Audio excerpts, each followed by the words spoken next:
Support of public television viewers like you. Your host from Motor Week 91, John Davis. Well, hello and welcome again to Motor Week 91. We're glad to have you with us. Once upon a time, there was a car known as the Buick Roadmaster. Actually, there were many Roadmasters. The name was used by Buick for over 20 years before being retired.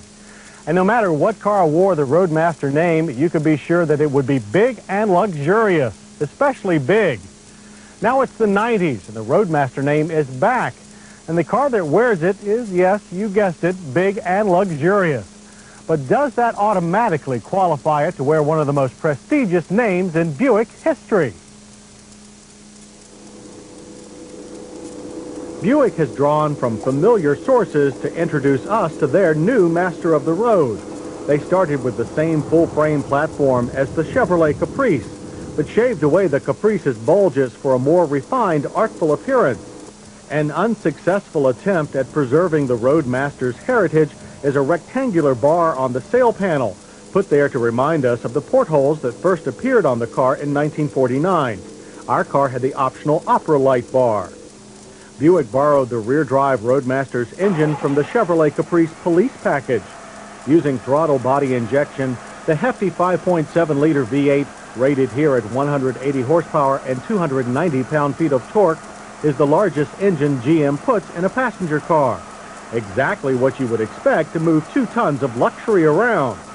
We appreciate the straightforward layout of the engine compartment and its economy of plumbing, and fluid reservoirs are well positioned and clearly marked. The Caprice-influenced dashboard has been spruced up and cleaned up. Polished wood tone abounds. Controls are large and easy to reach, and a driver's side airbag is standard. Surprisingly, a full set of gauges are provided, a welcome sight in an American luxury car. As expected from this class of car, creature comforts are a high priority. We found the well-padded leather split front seats almost too comfortable. Lateral back and thigh support were excellent. Controls located on the driver's door and the seat allow a full range of adjustment. Our car had the new split frame seat that allows the bottom cushion to adjust independently of the backrest, a nice extra. The automatic climate control panel is also intelligently designed, with only a few large buttons to worry about. Driver comfort can be changed 1 degree at a time, and most functions have manual overrides. We also rate the armrest cup holder design high. Cruise control, turn signal, and wiper washer are all mounted on a traditional GM-style stock, and while it feels a bit flimsy, it is most convenient. By the way, the horn commands all the respect benefiting a road legend. No design feature of the Roadmaster takes a back seat, not even the back seat. Access is easy with plenty of leg and headroom.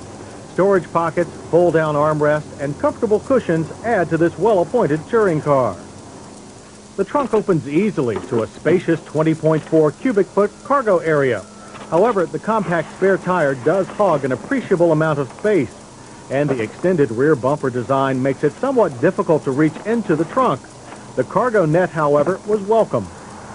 On the highway, the full-size Roadmaster handled more like a mid-size car. Steering is reasonably quick to respond, and the gutsy V8 made passing a breeze. The variable effort steering is light when it needs to be, but numb. Yet little or no effort is needed to keep this car squarely on course. The ride is cushiony, comfortable, and quiet, taking both back roads and straight highway with ease. The floating ride usually associated with such a car is properly limited by Buick's Dynaride suspension tuning. On the test track, our Roadmaster gave a classic performance, a Caprice Classic LTZ performance, that is. Roadmaster track times and handling impressions are nearly bumper to bumper with the numbers logged by the LTZ. The Roadmaster checked in at 9.3 seconds for the 0 to 60 run, edging out the Caprice's slightly smaller engine by only 0.6 of a second. Our Buick's quarter-mile time was a rather impressive 17.2 seconds, with a final speed of 81 miles per hour. Stops with our test car from a speed of 60 took an average 129 feet.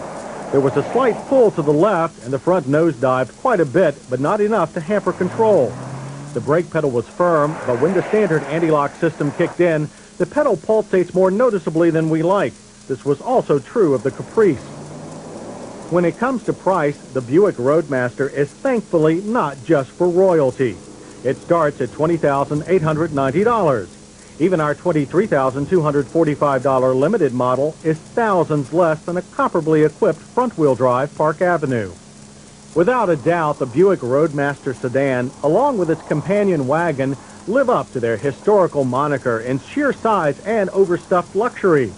However, when a big car delivers this much power, usable space, and standard safety, plus returns 20 miles per gallon on our test loop, we know it owes even more to advanced technology.